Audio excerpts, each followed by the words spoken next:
We're going to check out the Satanic verses here. I think it's one of the most terrible problems for Muhammad's claim to be a prophet. If you're not familiar with what the actual story of the Satanic verses are, when Muhammad was preaching in Mecca, he didn't win a ton of converts, and Muhammad was longing for a revelation that would help win his tribe to him. And eventually he got the revelation that he was looking for. These words were originally part of Surah 53 of the Quran. Have you not heard of Alat and Alusa and Manat, the third, the other? These are the exalted cranes whose intercession is to be hoped for. Alat, Alusa, and Manat were three pagan goddesses. So the idea is that, yes, Allah is the main God, but it's okay to pray to pagan goddesses because they're your intercessors. He delivered this revelation to his followers, and he bowed down in honor of the revelation. Then his followers bowed down, and then the polytheists also bowed down. They were overjoyed that Muhammad had spoken favorably of their goddesses. But a little later, he comes back and says, sorry, the devil made me do it. Satan tricked him into promoting polytheism. The question is,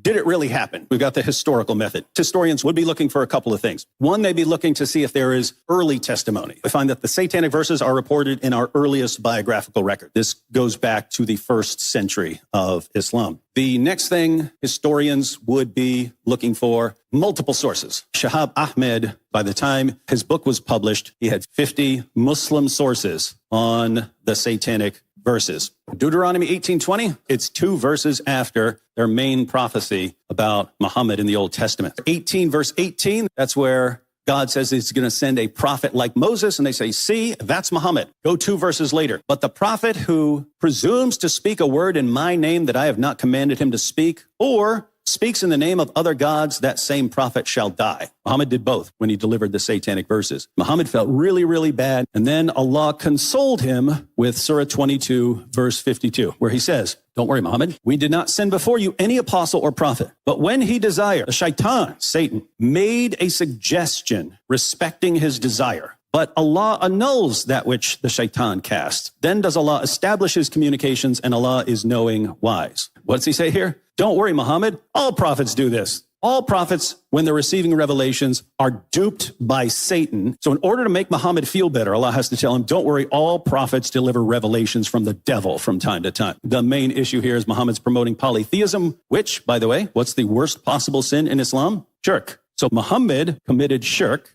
He convinced his followers to commit shirk. So you're telling me that the greatest prophet committed the worst possible sin and convinced his followers to commit the worst possible sin.